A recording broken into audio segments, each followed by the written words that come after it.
तर मुसळधार पावसामुळे कृष्णा आणि वारणा नदीच्या पाणी पातळीत देखील मोठ्या प्रमाणात वाढ झाली आहे। त्यामुळे चांदोली आणि कोयना धरणामधून पाण्याचा विसर्ग वाढवण्यात आला।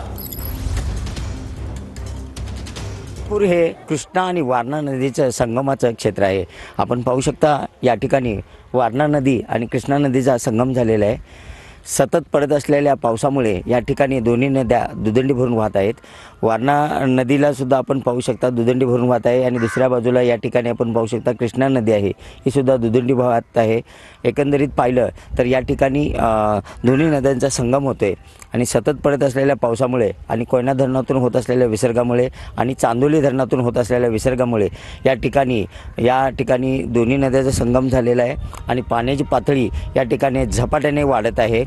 एकंदरीत पाहिलं तर प्रशासनाकडून ज्या काही योजना आहेत त्या संपूर्ण या ठिकाणी करण्यात येत आहेत। तर दुसरीकडे सतत सुरू असलेल्या पावसामुळे या ठिकाणी हरिपूरच्या संगमावर कृष्णा आणि वारणा नदीचं पाण्याची पातळी सतत वाढत आहे। कॅमेरामन सुजित सोबत मी शंकर देवकुळे, TV9 मराठी, सांगली।